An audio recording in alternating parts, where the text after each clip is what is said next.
Guys, his first comment coming up. You guys are in for a treat. Let's start clapping now. Let's give it up for Zach Wilkes, everybody.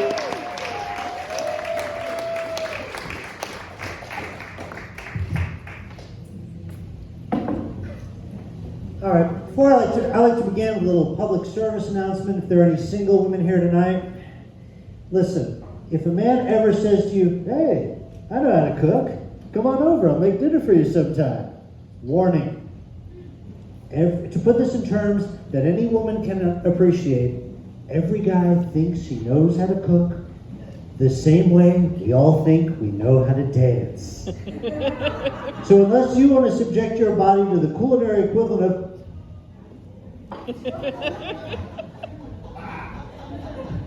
hold on, I'm gonna need a second after that. You have been warned. See, the problem is that most single women have never had to actually watch a single guy cook for himself. Because when he has to feed himself with whatever is in his apartment, he rapidly degenerates into a primitive hunter-gatherer that could have been the subject of one of those old National Geographic specials that were narrated by Jacques Cousteau. Good evening. Tonight we are observing the primitive bachelor, also known as Homo patheticus. This one over here is attempting to use 2 pieces of white bread and some toothpaste to make a sandwich. Shh.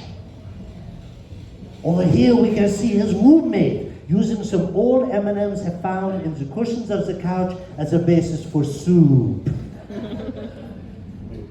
Now, looking at me here in my sexy club wear, you probably have guessed that yes, I am a federal employee. Oh, thank you.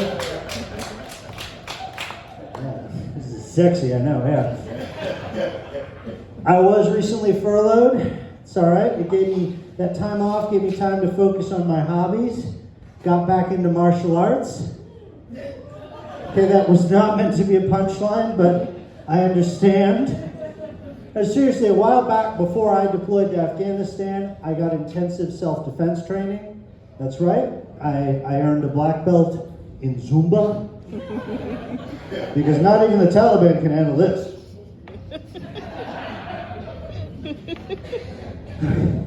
I really gotta stop doing shit like that. Told me to consult with my doctor if I was physically able to do physical comedy. Just give me a second. This pain in my left arm will go away in a minute. Now, I'm a lawyer for the Defense Department, and most of my work is keeping soldiers out of trouble. And it's an incredibly demanding job. Thank you. If those of you, just so you know, our entire national security system is entirely dependent on 19-year-olds, most of whom are from Oklahoma. What happens is the generals and the admirals, they make the decision we're going to go to war, then they go down the hall and they talk to Billy Ray, he's from Tulsa. They give him a Monster energy drink and a lot of Zin, and he makes it happen. Now, I mean, these are soldiers, but they are also 19-year-olds, so they do incredibly stupid things, usually involving women, cars, and alcohol. I just had a guy come in and says, I need help, I gotta pay child support. Explained to me that right before he was gonna do a deployment, he met a stripper, they got married. He and Ginger, Cinnamon, Paprika, I don't remember her name. They had sex one time, he did a year deployment, and while he was on his deployment, she claims that she had his baby. Said, all right, when you got back after a year, how old was your child when you first met him? He was finishing high school. Okay. So the problem is, we train our soldiers to deal with IEDs and insurgents. Why can't we teach them a little bit in training how to deal with strippers and car dealerships? Just make it part of the training. Like, I don't know what I've been told. Strippers are pretty great, but I want to retire, so I will just masturbate. Jerk off, 1, 2, jerk off, 2, 3. Okay, soldiers do not masturbate in unison. Marines do. We all know that, yeah. You help that Marine come. You help him. Got some people prior service here, obviously.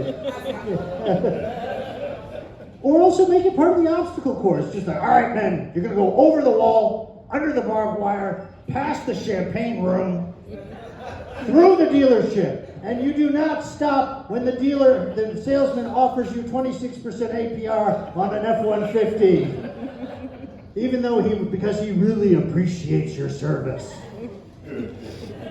Indeed, in the military, we have such a problem with drug use. We not only have to test our soldiers, we have to have people in the room to actually watch the piss leave their bodies. Yeah, everyone feels a lot better about their job, I bet. Because so many people have tried to beat the system with literally fake penises. There's even an industry term for this. It's called a Wizinator. And the first time I heard this, I thought, was that the first guy Dorothy encountered in Oz? I can send you back to Kansas whenever you want. Just pass through my golden shower. We had a guy, he just got busted recently, and he clearly had not thought this through, I think, but he got busted with a Wizinator, and the best thing about it was the report, which I kid you not read, it was written in bureaucratic language only the military can do, said, the inspector became suspicious when the soldier revealed an organ which was incongruent with his size and his race.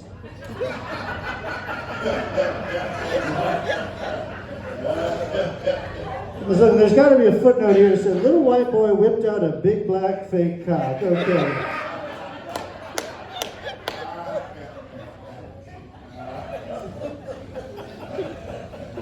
But working in the Defense Department is not the first disgusting job I've ever had.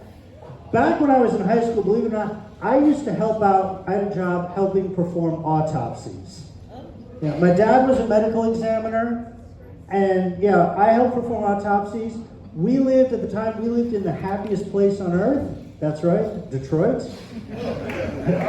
Or as it's known among medical examiners, the Big Show. Because you understand, Detroit, we had a lot of homicides, but we did not have a lot of witnesses. Because Detroit pretty much invented the phrase, snitches get stitches. Which isn't even that accurate, but does rhyme better than snitches going to get shot in the head, stuffed in the trunk of a car, and left at long-term parking at the airport. We had problems where even homicide victims would refuse to cooperate. Yeah, you heard that correctly. We had a case once a guy was shot 5 times in the chest. He was still alive when the first unit responded. The patrolman on scene tried to get him to ID the shooter before he bled out. The guy's last words were literally, I ain't no snitch. I'm going to take care of this myself. Now, as you can imagine, I have seen some weird stuff. I have seen a guy get beaten to death with a salami. Yeah. I have seen what will happen if you die at home alone surrounded by a bunch of cats. Yeah. There's a lot of cat owners here, apparently. And I have seen a lot of autoerotic asphyxiation. If you're not familiar with that, don't worry about it. Just ask your kids. Or Google it at work. It's fine. Now, the weird thing is also that this was truly a family business. My whole family helped out. My mom, my 2 sisters. And if you think it's weird for a family to help out perform autopsies, you're not alone. Because we would show up at a homicide scene and pile out of our vehicle, which was I know what you're thinking, it was a minivan, not a hearse. And the state troopers and the detectives would look at our family, and you could tell what was playing in their heads, looking at us. Na-na-na-na. Good, I'm glad some people remember that TV show. Because some people hear that and go, what does this have to do with Sanford and Son? I hope you all had a good Thanksgiving. Me, I decided this year I was going to cook for my family. I made gumbo. In a few days, most of my family will be released from the hospital. So, look, in my defense, gumbo is delicious, but most of the ingredients in gumbo are things that actually should never be eaten. I mean, on one hand you have crawdads, which are pretty much just cockroaches that learn to do breaststroke. And then the other thing you have is something called okra. Do you all know okra? Yeah. For those who are not familiar, okra is a slimy southern vegetable that only tastes good either deep fried or in gumbo. If you're not sure what it tastes like or looks like, just imagine one night a snake got really drunk, went out, fucked a pickle. 9 months later, you got okra. Thank y'all very much.